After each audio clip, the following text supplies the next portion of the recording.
What's up, fantasy managers? Welcome back to another episode of the First Pitch Podcast brought to you by PitcherList.com. My name is Jake Crumpler, and I'll be your host for this edition of the pod. You can follow me on socials at Jake Crumpler and can find all of my work at CrumplerBaseball.com. Let's dive into everything baseball related from Sunday, July 26th.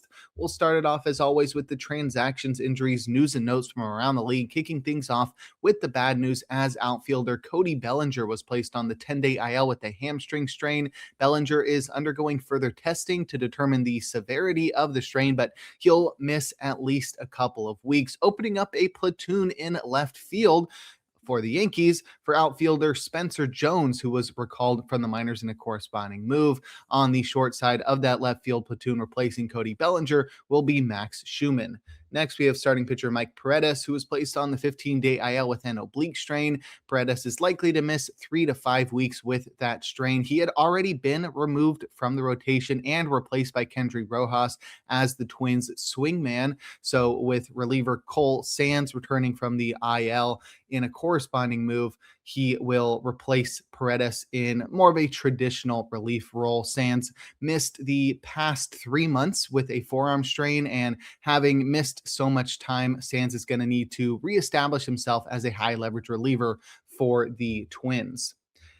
Next, catcher Shea Langeliers was placed on the 10-day IL with a torn meniscus in his right knee. Langeliers earned his first All-Star selection this year, mashing 23 homers with a 127 WRC+. But shortly after the midseason break, the backstop suffered a knee injury that could threaten the rest of his campaign if it requires surgery. It's a huge blow to an A's club that is already out of playoff contention. However, they are well equipped to handle the significant absence of Langeliers. The A's reinforced their catching core earlier this year with the acquisition of Jonah Heim, who will slot in as the A's everyday catcher moving forward. Heim has performed admirably since landing in California via a trade with the Braves, batting .233 with 8 homers and a 92 WRC+.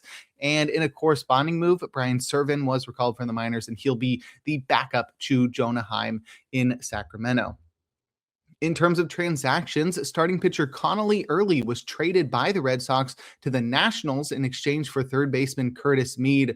Early has one more year of team control remaining, more than Curtis Mead. Mead will be a free agent in 2031, Early in 2032, but Early is currently on the IL recovering from elbow inflammation. However, he's both an immediate and future upgrade to the Nationals rotation. He performed incredibly in his debut campaign in 2025 and has been awesome this year prior to his injury. Definitely a bit up and down, but he's certainly somebody that is going to be a great contributor to the Nationals for the next 5 or so years. Mead, going the other way, will contribute at third base, second base, and DH for the Red Sox. He mashes left-handed pitchers and provides some depth versus right-handed pitchers as well. He's had a post-hype breakout campaign at 25 years old. After failing to establish himself with multiple organizations, he was actually DFA'd by the White Sox earlier this year, but Mead has batted .254 with 17 homers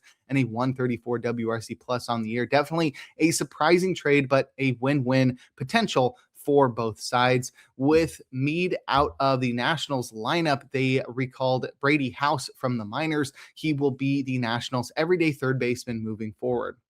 Next, we have starting pitcher Carson Whisenhunt, who was recalled from the minors to start for the Giants versus the Angels. He tossed 5 innings, allowing 5 hits and 4 earned runs, walking 2 while striking out 7, but he induced 18 whiffs with 38% CSW across 78 pitches. A pair of homers ruined this line for Whisenhunt, but he looked better than ever, dominating with his changeup to the tune of 15 whiffs and 52% CSW, thanks to pristine locations, low and arm side, in concert with high four-seamers and low sliders. There is plenty of potential in Whisenhunt's arm, and he should have a guaranteed rotation spot moving forward, with Trevor McDonald dealing with an elbow sprain and both Robbie Ray and Tyler Mahle expected to be dealt at the trade deadline. I'd be grabbing Whisenhunt in deeper leagues, probably 15 teams and deeper, even with the lefty killing Padres up next. Reliever Tristan Beck was optioned to the minors in a corresponding move.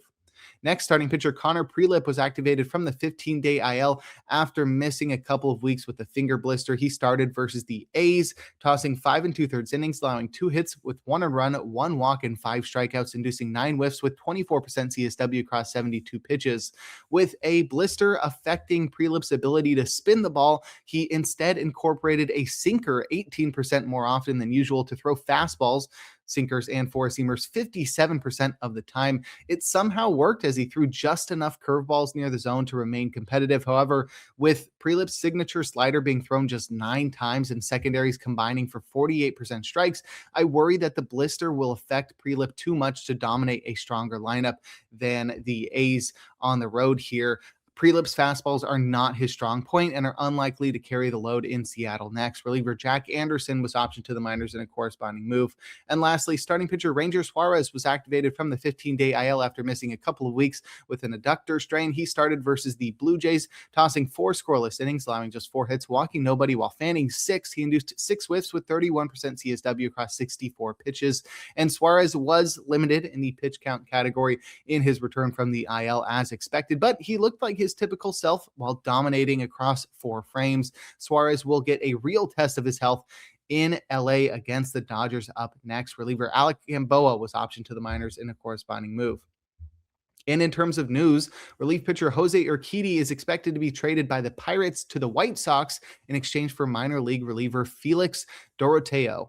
Reliever Scott Blewett is also expected to be traded by the Cardinals to the A's in exchange for cash considerations. We also have some IL returnees. Starting pitcher Max Scherzer is expected to be activated from the 15-day IL today to start in our nation's capital against the Nationals. Scherzer has been out for a month and a half with back spasms. Outfielder Kike Hernandez is also expected to return from the 10-day IL, though that will be tomorrow. Hernandez has missed about 2 months with an oblique strain. So Kike Hernandez returning to the Dodgers lineup. He's likely to face mostly left-handed pitchers on some sort of short side platoon or maybe as a super utility option. And lastly, closing pitcher Edwin Diaz is expected to be activated from the 60-day IL on Wednesday. He had surgery to remove loose bodies from his elbow back in late April, but he's made his return 3 months later. Edwin Diaz back to the Dodgers later this week. Will he take the closer role over immediately? I doubt it, but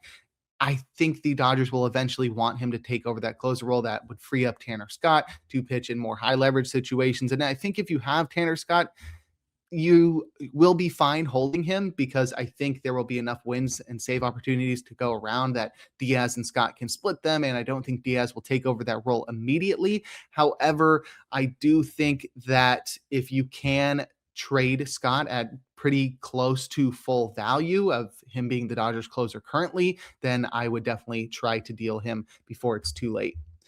Now we can take a look at our notable performances from Sunday, a day in which we had a full slate of 15 games. We'll start it off with our hitters, leading off with first baseman Munetaka Murakami, who helped the White Sox to win against the Astros, going 3 for 5 with 3 runs, 2 home runs, and 6 runs batted in. He's up to 22 homers now. The first one went 385 feet at 104 miles per hour, and the second one went 398 feet at 102 miles per hour. And since returning from the IL a couple weeks ago prior to the All-Star break, Murakami hadn't gone deep at all, but he broke the seal with the second multi-homer game of his career. Obviously, that's just this season, but 2 multi-homer games this season for Murakami. The lefty slugger will continue to provide great power without great contributions in the batting average and stolen base departments, making him more of a 3-category contributor. However, the 239 batting average he has this year hasn't really hurt you that much. The 1 stolen base, though, is pretty empty. However, you can't really complain about 22 homers and a 921 OPS from Murakami. Next, we have shortstop Jeremy Pena on the opposite side of that one as the Astros lost on the south side of Chicago. Pena went 2 for 4 with 2 runs, 2 home runs, and 2 runs batted in. He's up to 11 homers now. The first one went 393 feet at 98 miles per hour, and the second one went 394 feet at 107 miles per hour. Pena has discovered his power stroke amid a hot streak that has seen him record a hit in 16 straight games, so a 16-game hit streak for Pena across the past few weeks. And during that time, he's batted .406 with 5 homers, all of which have come in the past 6 games. If last year's breakout seemed unsustainable from Jeremy Pena, he's put those doubts to rest with a superior offensive campaign in 2026 that has seen him post an 877 OPS while batting 319 on the season. Let's just pray Pena stays healthy, as he's already spent time on the IL twice this year. Next, we have shortstop CJ Abrams, who helped the Nationals to win against the Diamondbacks, going 3 for 5 with 2 runs, 2 home runs, and 3 runs batted in. He's up to 27 homers now. The first one went 390 feet at 102 miles per hour, and the second one went 399 feet at 104 miles per hour. Abrams leads MLB with 82 runs batted in this year. He's also 5th in MLB with a 940 OPS, and his 27 homers are the 7th most in Major League Baseball. Abrams' production has typically dropped off in the second half, but he's done the opposite this year, taking an already incredible season to the next level. He's gone deep 7 times in his last 7 games, and this is the peak prospect evaluators envisioned from the 2019 6th overall pick, CJ Abrams. His teammate also had a great game as outfielder James Wood helped the Nationals to win against the Arizona Diamondbacks. He went 2 for 4 with 2 runs, 2 home runs, 3 RBIs, and a walk for good measure. It was He's up to 30 homers now. The first one went 430 feet at 108 miles per hour, and the second one went 418 feet at 110 miles per hour. Wood leads MLB with 96 runs, which is impressive by itself, but it's 24 more than the next guy, the second place guy in that category is Yordan Alvarez. Wood also leads MLB with his 82 walks. He's second in MLB with his 953 OPS. He's got the 5th most homers with 30 on the year, and he's got the 5th most runs batted in at 72. Just an incredible season for James Wood thus far, and he's actually a superior hitter than CJ Abrams, which says a lot because Abrams has been so good this year. And Wood became the 5th player this year to join the 30 home run club as he continues his ascension. He's still just 23 years old, and he's having one of the best seasons by a player that young, rivaled only by probably future Hall of Famers Bryce Harper, Mike Trout, Albert Pujols, Juan Soto, Vladimir Guerrero Jr., Fernando Tatis Jr., and Cody Bellinger this century. There's some arguments about the validity of Vladdy and Tatis and Bellinger being future Hall of Famers, but there's no arguing that those are some of the best players in baseball by how they performed when they were super young in their early 20s. So Wood is setting himself apart as one of the best hitters of a generation and looks to be having a bright future ahead of him. But if you'd like a breakdown of other notable hitting performances from Sunday, check out the Daily Batters Box article over on PitcherList.com.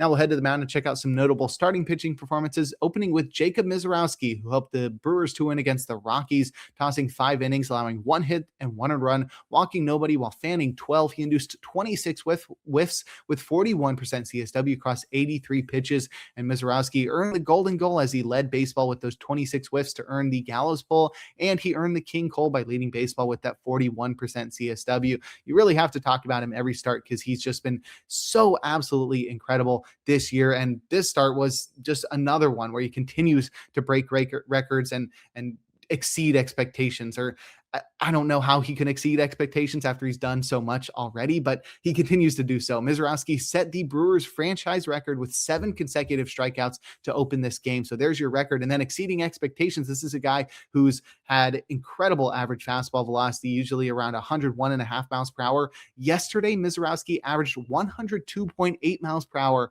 on his 4-seam fastball, and throwing it that hard, he decided, I'm just going to only throw it. He threw it 80% of the time, and it induced 23 whiffs. Absolutely insane work from Jacob Misiorowski. He leads baseball with his 1.58 ERA, his 0.75 whip, his 149 batting average against, and with 185 strikeouts. It's been one of the most dominant pitching campaigns I've ever witnessed. Next, we have Drew Rasmussen, who helped the Rays to win against the Guardians, tossing 7 shutout innings, allowing 1 hit and 1 walk while striking out 9. He induced 18 whiffs with 36% CSW across 87 pitches. Rasmussen's 0.93 whip on the year is tied for the best mark in the American League. And on Sunday, he had the best changeup feel I've seen from him all year. He's been looking to incorporate that pitch to support his trio of fastball variants, and he was able to keep it low and arm side consistently to induce 5 whiffs and 3 strikeouts against a left-handed batter-heavy lineup, with 4-seamers and sinkers dominating upstairs and cutters jamming batters' glove side. The Guardians were absolutely flummoxed against Drew Rasmussen. And I'm happy to see these strikeouts return with 9 here after he fanned 5 or fewer in his previous 5 starts. Drew Rasmussen is an ace. And lastly, we have Cal Leahy, who did all he could, but the Cardinals lost to the Reds. He tossed 6 innings, allowing 6 hits and 2 earned runs, walking 1 while fanning 9. He induced 10 whiffs with 32% CSW across 102 pitches. And Leahy set a career high with 9 punch-outs, but it was unsustainable as expected, as he induced just 10 whiffs and was efficient in 2 strike counts with a 50% put away rate. This was a game of sweeper and slider domination, as Leahy rarely got them low, but when he did, they induced whiffs and strikeouts despite coming in a tick slower. Leahy has pretty great stuff, but he rarely commands and executes it to achieve his potential. So it's best to avoid Leahy versus the Blue Jays next. However, he's a great stream against the Rockies on the road afterwards. But if you'd like a breakdown of every single start from Sunday, give the Plus Pitch podcast a listen and check out Nick's daily SP roundup over on pitcherlist.com. Now we'll head to the bullpen and check out the relievers that got saves and the closers that pitched outside of save situations or blew their saves. Starting with the former, Jackson Ferris got the final 2 outs of the game to record the first save of his career. That was after Sam Bachman couldn't find his control and got into trouble attempting to record that save. Brian Baker pitched a hitless ninth for his 28th save. Clayton Beeter recorded his 10th save with a scoreless ninth. Mason Montgomery worked around a 2-run homer for his second save, and it wasn't the best showing in what may be his first shot as the Pirates closer. Steven Cruz pitched a scoreless ninth for his second save. Both he and Alex Lang have 2 saves this week, so the question is worth begging, who is the closer? Mason Miller pitched a perfect ninth for his National League leading 27th save. Julian Garcia worked around the zombie runner, scoring in the 10th to record his first save for the Reds. And lastly, Andres Munoz struck out the side in order to record his 18th save. And in terms of closers to pitch outside of save situations or blow their saves, Tyler Wells pitched a hitless 10th in a tie game. Andrew Kittredge allowed the zombie runner to score in the 11th to take his 3rd loss. Raisel Iglesias allowed an unearned run in the 9th to blow his second save. The Braves would go on to win that game in 11 innings. Devin Williams struck out 3 in a scoreless 9th with a 5-run lead. He hadn't pitched since last Tuesday, so this was a maintenance outing. Speaking of maintenance outings, Pete Fairbanks pitched a perfect 9th, trailing by 2. He hadn't pitched since last Sunday, so Fairbanks got a little extra work to stay hot. And lastly, Grant Taylor pitched a hitless 7th up by 2 to record his 7th hold. But if you'd like more information on relief pitchers, check out Rick Graham's daily articles over on pitcherlist.com. And before we look forward to today's games, we're going to take a quick break. Now we'll look forward to Monday, July 27th, a day in which we'll have just 12 games on our slate. My matchup of the day is Zach Thornton versus Martin Perez. Not the most impressive pitching matchup, but Thornton has looked very good since being recalled recently. I'm excited to see if he can keep that up against the Braves. And Martin Perez has been awesome all year, but it seemed like his hot streak came to an end. Can he recover the form that made him so surprisingly good throughout the first half? In terms of probable starters, we've got 5 guys in the auto starts tier, including the likes of Zach Wheeler in Miami, Chase Burns versus the Guardians, and Max Fried on the south side of Chicago. Our probably starts tier has 2 guys, and our questionable starts tier has 4, and that's where we'll find our streamer of the day in Brandon Sproat in San Francisco. I don't feel too confident in Sproat. He's been very inefficient this year, but he has proven capable of attaining a ceiling if he's able to throw enough strikes and end at-bats early. So there's definitely potential against the weak Giants lineup in pitcher-friendly Oracle Park. I'd also keep an eye out for Kumar Rocker versus the Mariners. Not my favorite start, but Rocker has proven capable of having success every once in a while. The Mariners lineup isn't super scary, especially in pitcher-friendly Globe Life Field. So if you're desperate, target Kumar Rocker as a streamer. In terms of hitter suggestions, I'd look at Brewers and Giants hitters in Oracle Park, as we'll see Brandon Sproat and his 5.09 ERA square off against Tyler Mahle and his 5.31 ERA.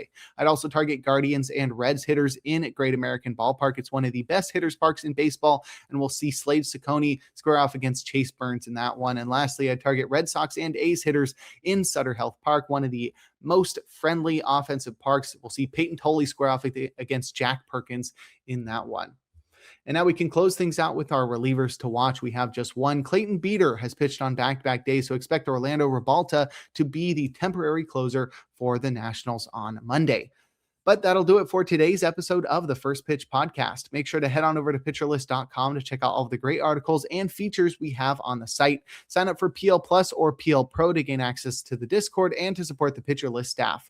You can follow me on socials at Jake Crumpler, where I do daily SP streamers and I break down every single start via the Pitcher List stats player cards. Tune into YouTube tomorrow and every day for a new installment of the podcast, and make sure to enjoy the day as we are blessed with another day of baseball.